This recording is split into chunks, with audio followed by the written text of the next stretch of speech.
ब्रह्मचर्य क्यों? पहले तो ब्रह्मचर्य है क्या? ब्रह्मन मतलब जो परम है या ईश्वर, चर्य मतलब मार्ग। जो परम के मार्ग पर है या जो ईश्वर के रास्ते पर है एक ब्रह्मचारी है। जो ईश्वर के रास्ते पर है का मतलब है, देखिए, आखिरकार हर कोई आनंद की खोज में है ना? जाने या अनजाने में, हाँ या ना? हाँ, क्योंकि आपको आनंद नहीं मिला तो आपने सुख से काम चला लिया। सुख आनंद नहीं है, सुख बस आनंद की परछाई भर है। यह सुंदर है लेकिन यह बहुत सीमित है। जब भी आप खुद को सुख में लगाते हैं, अगर आपको सुख लेना है तो सुख के लिए आपको किसी इंसान की या किसी चीज की जरूरत पड़ती है कि नहीं? यस। जितना आप सुख की गहराई में जाते हैं उतनी ही गहराई से आप उस इंसान या उस चीज से बंध जाते हैं। हाँ, मान लीजिए ये चीज या ये व्यक्ति आपसे ले लिया जाए तो आप टूट जाएंगे, है कि नहीं? अगर आपका सुख के साथ बड़ा गहरा जुड़ाव है तो वो चीज या वो इंसान जिससे आपको सुख मिलता है आपसे ले ली जाए तो आप टूट नहीं जाते। तो आपका अस्तित्व एक बड़ा बंधन बन जाता है। बंधन कोई ऐसी चीज नहीं है जिसका कोई मजा लेता है। आपके अंदर कुछ ऐसा है जो हमेशा हर एक बंधन से मुक्त हो जाना चाहता है ना? लेकिन अगर आप सुख खोजने में लग गए तो आप खुशी खुशी अपने आप ही ऐसी सीमाएं बना रहे हैं जिन्हें आप पार नहीं कर सकते। बुरी लगने वाली सीमाओं को आप तोड़ सकते हैं, है कि नहीं? अच्छी लगने वाली सीमाओं को आप नहीं तोड़ सकते, है ना? अपनी बहुत सारी जंजीरों पर आपने सोने का पानी चढ़ा रखा है और आप उन्हें गहनों की तरह पहनते हैं कि नहीं? अपनी सीमाओं का आप जश्न मनाते हैं। एक बार आप अपनी सीमाओं का जश्न मनाने लग गए तो फिर उनसे मुक्त होने का कोई रास्ता नहीं है। तो ब्रह्मचर्य का मतलब है कि आप ईश्वर के रास्ते पर हैं। इसका मतलब है कि इस तरफ पहला कदम यह है कि आप अपने स्वभाव से ही प्रसन्न हैं। जब भी आप बहुत खुश या आनंदित होते हैं, आपने देखा है, ऐसा लगता है कि आपको किसी चीज़ की ज़रूरत नहीं है। हाँ? किसी एक दिन जब आप बहुत खुश होते हैं, अगर आप खाना ना खाएं, सोएं ना, कोई फ़र्क नहीं पड़ता, होता है ना? अगर आप ना खुश हैं तो हर चीज़ बढ़िया होनी चाहिए। आप दुनिया में हर चीज़ के बारे में शिकायत करते हैं, है कि नहीं? जब आप सच में आनंदित होते हैं तो देखिए, ये आपको मुक्त कर देता है। जब आप नाखुश होते हैं तो हर चीज़ महत्वपूर्ण होती है। हर चीज़ एक विशेष तरीके से होनी चाहिए। हर चीज़ के लिए आप शिकायत करते हैं। नाखुश लोग हमेशा शिकायत करते हैं। खुश लोगों के साथ काम करना, उनके साथ होना हमेशा आसान होता है, क्योंकि जब आप खुश होते हैं तो कुछ और मायने नहीं रखता, हर चीज़ लचीली होती है। तो आज़ादी किस में है? आनंद आज़ादी है या सुख आज़ादी है? साफ है, आनंद आज़ादी है कि नहीं? तो आप देख रहे हैं कि प्रसन्न कैसे रहा जाए। अगर आपने इसे बाहर ढूंढा तो आप अपने आप सुख खोजने वाले बन जाएंगे। आनंद का स्रोत तो वैसे भी आपके अंदर है। जब भी आप खुश थे तो खुशी आपके अंदर महसूस हुई थी या ये बाहर से आप पर बरसी थी? ये हमेशा आपके अंदर होती है कि नहीं? तो अगर खुशी का स्रोत आपके अंदर है तो इसे बाहर खोजना एक बेवकूफ़ी भरा काम है। हाँ? होता यह है कि खुशी का स्रोत आपके भीतर है। बस आनंद पाने के लिए आप बाहरी चीज़ों का इस्तेमाल करते हैं, या दूसरे शब्दों में आपका आनंद धक्का मारकर स्टार्ट होता है। क्या हम इसे सेल्फ स्टार्ट बना लें? आपको नहीं चाहिए। अगर आपने अपने आनंद को सेल्फ स्टार्ट बना लिया है तब आप एक ब्रह्मचारी हैं। अब आप ईश्वर के रास्ते पर हैं। आप अपने स्वभाव से ही आनंदित हैं। क्या यहाँ के सारे ब्रह्मचारी ऐसे बन गए हैं? हो सकता है नहीं, लेकिन इरादा यही है। वो इस तरफ काम कर रहे हैं। इस तरफ काम करने के लिए आपको एक स्थान और समय चाहिए होता है, आपका अपना, जिसमें आपको अपने जीवन में दूसरी चीजें हैंडल न करनी पड़े। इसलिए उन्होंने जीवन जीने का एक खास तरीका चुना है। अभी कल हम लोग ऊपर पहाड़ पर गए थे।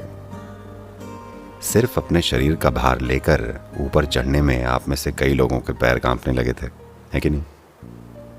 मान लीजिए आप अपने कंधे पर 4 लोगों को बैठाकर ऊपर चढ़ना चाहते हैं। आप में से कितने लोग ऊपर पहुंच पाएंगे? आप में से ज्यादातर नहीं पहुंच पाएंगे, है कि नहीं? इसीलिए ब्रह्मचर्य। आप समझे? आप बहुत ऊंची चोटी पर चढ़ने की तैयारी कर रहे हैं। अगर आपके पास 10 लोगों को कंधे पर लेकर चढ़ने की ताकत होती तो ये शानदार बात होती, लेकिन ऐसे लोग हमें बहुत कम ही मिलते हैं। अकेले चलना बेहतर होता है, इसलिए वो अकेले चलते हैं। अभी आपकी समस्या ये है कि जब तक आप 14 के हुए, आपकी बुद्धि हॉर्मोन्स ने हर ली, इतनी ज़्यादा कि आप समझ ही नहीं पाते या ये मान ही नहीं पाते कि इनसे मुक्त कैसे होना है। कोई यहाँ बस बैठे बैठे खुश रह सकता है। उन्हें शादी करने की ज़रूरत नहीं है, उन्हें आदमी या औरत के पीछे भागने की ज़रूरत नहीं है, उन्हें ऐसा या वैसा करने की ज़रूरत नहीं है। वो बस जीवन में साधारण चीज़ें करके खुश हैं, आपसे ज़्यादा आनंदित हैं, आपसे ज़्यादा तीव्र हैं। तो क्या इसका मतलब है कि आप सबको ब्रह्मचारी बन जाना चाहिए? नहीं, आप सभी को अंदर से ब्रह्मचारी बनना चाहिए। In terms of lifestyle, not necessarily. Brahmacharya does not mean just celibacy. जीवन शैली के मामले में वो जरूरी नहीं है। ब्रह्मचर्य का मतलब सिर्फ कुंवारा रहना नहीं है, ठीक है? ब्रह्मचारी बनने के लिए ये बहुत सारे पहलुओं में से बस एक है जिसे मदद के लिए लिया गया है। ब्रह्मचर्य यानी आप दिव्य के रास्ते पर चल रहे हैं, मतलब आप अपने स्वभाव से ही परम आनंदित हैं। आप शादीशुदा होकर भी ब्रह्मचारी हो सकते हैं, ये संभव है, क्योंकि आप अपने स्वभाव से ही आनंदित हैं। आप अपने पति या पत्नी से आनंद निचोड़ने की कोशिश नहीं कर रहे हैं, आप अपने स्वभाव से ही आनंदित हैं। ये ऐसे ही होना चाहिए। पूरे संसार को ब्रह्मचारी होना चाहिए, है कि नहीं? हर किसी को अपने स्वभाव से आनंदित रहना चाहिए। अगर दो लोग मिलते हैं तो ये खुशी बांटने के लिए होना चाहिए, ना कि एक दूसरे से खुशी ऐंठने के लिए, है कि नहीं? तो जिन्होंने ये फैसला लिया है कि उन्हें किसी दूसरे से खुशी नहीं ऐंठनी है, बल्कि उन्हें अपने ही भीतर की खुशी का स्रोत पाना है, उन्होंने ब्रह्मचर्य ले लिया है। और एक खास व्यवस्था क्यों बनाई गई है? उन्हें सिर्फ उनके आत्मज्ञान के लिए नहीं अपनाया गया है। अगर ये सिर्फ उनके आत्मज्ञान की बात होती तो हम कितने ही दूसरे तरीकों से ऐसा कर सकते थे। आप में से कितनों ने आम खाया है? आपने आम खाया? हाँ, आपने आम खाया? नहीं? आप में से कितनों ने आम का पेड़ लगाया है? देखा, केवल 10 लोगों ने आम का पेड़ लगाया है, पर आम खाया सबने है। ऐसा सिर्फ इसलिए क्योंकि लगातार हर पीढ़ी में वो 10 लोग आम के पेड़ लगा रहे हैं और सब लोग खा रहे हैं, है ना? तो आध्यात्मिक मार्ग को पूरी ईमानदारी के साथ जारी रखने के लिए ब्रह्मचारियों की ज़रूरत है। ब्रह्मचारी का मतलब है कि हम उन्हें इस तरह से रख रहे हैं कि उनकी ऊर्जाएं ढीली हैं, लचीली हैं। हम उनसे कुछ भी बना सकते हैं, मतलब कुछ भी बना सकते हैं। मैं 10 ब्रह्मचारियों को एक में मिला सकता हूँ और 10 ब्रह्मचारियों से एक बहुत बड़ा इंसान बना सकता हूँ, एक बहुत बड़ी शक्ति। हमने उनकी ऊर्जाएं ढीली रखी हैं, उनका कोई व्यक्तित्व नहीं है। आप उन्हें जैसे भी मोड़ें वो वैसे ही बन जाएंगे।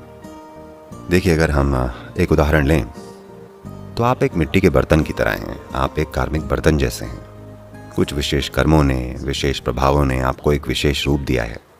हाँ?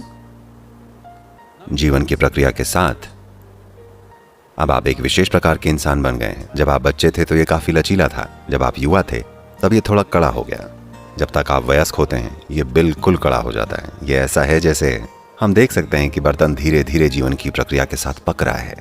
अब जब तक आप बूढ़े होंगे तब तक ये पूरी तरह से सख्त रूप होगा। अगर आपने इसके साथ कुछ भी किया तो ये टूट जाएगा। देखिए, अभी यहाँ एक पका हुआ बर्तन है, अगर आप इसका आकार बदलने की कोशिश करें तो ये केवल टुकड़े टुकड़े ही होगा, है कि नहीं? लेकिन जब ये पका नहीं था तब आप आसानी से इसको मोड़कर कुछ भी बना सकते थे। आपने 10 कच्चे बर्तन बनाए, कल आपको ये अच्छे नहीं लगे तो आप इन सबको एक साथ जोड़कर एक बड़ा बर्तन बना सकते हैं, है कि नहीं? अब हम पके हुओं को कच्चा बना रहे हैं। हम उन्हें उस अवस्था तक कच्चा बना रहे हैं जहां वो बहुत लचीले हो जाएं। हम उन्हें कोई भी आकार, कोई भी रूप दे सकते हैं। तो ब्रह्मचारी उस तरफ काम कर रहे हैं। ये एक बहुत बड़ी साधना है, ये वैसा नहीं है। जानते हैं, जैसे दुनिया के दूसरे सिस्टम कर रहे हैं कि वो बस शादी न करने की कसम खा लेते हैं। ये वैसा नहीं है। वो अपनी ऊर्जाओं के साथ क्या करते हैं उसका पूरा का पूरा एक सिस्टम है। अंदरूनी तौर पर बहुत बड़ा काम किया जा रहा है। ये इसका बहुत छोटा हिस्सा है। जो आपको दिख रहा है कि उन्होंने शादी नहीं की, ये इसका बहुत छोटा हिस्सा है, बाकी का बहुत अंदरूनी है। और ऐसे लोग जो दूसरों की भलाई के लिए खुद को समर्पित करना चाहते हैं, उनकी समाज में ज़रूरत है। किसी भी समय, किसी भी समाज में दूसरों की भलाई सोचने वाला अगर कोई भी नहीं है तो वह समाज निश्चित ही बर्बादी की तरफ बढ़ रहा है, पक्का। अभी इस समाज के साथ यही चीज़ हुई है। बहुत कम लोग हैं जो दूसरों की भलाई के बारे में सोच रहे हैं, बाकी सब मेरा क्या, मेरा क्या, मेरा क्या। अगर कुछ प्रतिशत लोग अपनी भलाई से परे सोच रहे हैं, सिर्फ तभी समाज संतुलित और स्थिर रहेगा, नहीं तो समाज बस बर्बाद होता चला जाएगा। क्या यह महत्वपूर्ण नहीं है कि कुछ लोग हैं जो अपनी भलाई, अपने जीवन के बारे में नहीं सोचते हैं? वो देखते हैं कि ये सब दूसरों के लिए कैसे संभव हो। तो आध्यात्मिकता की प्राचीन शुद्धता बनाए रखने के लिए और इसे पीढ़ी दर पीढ़ी प्रसारित करने के लिए ब्रह्मचारी भविष्य के लिए एक निवेश हैं। एक छोटे मूल समूह की ज़रूरत है। सबको ये करने की ज़रूरत नहीं है और न ही हम सबको लेंगे। हर साल ब्रह्मचर्य के सैकड़ों आवेदन आते हैं। हम उनमें से बस 8-10 लोगों को लेते हैं। बहुत सारे गुणों को देखते हुए और तमाम संभावनाओं को देखकर हम हर किसी को नहीं लेते, क्योंकि ये ज़रूरी नहीं है और ना ही वो ऐसे बन पाएंगे और ना ही वो उतनी साधना कर पाएंगे जिसकी ज़रूरत है या जो उनसे अपेक्षित है। आपका अस्तित्व लचीला और जागरूक बनना चाहिए, जिससे आप खुद को किसी भी तरह का बर्तन बना सकें। क्या ऐसी आज़ादी अच्छी चीज़ नहीं है? यही ब्रह्मचर्य है।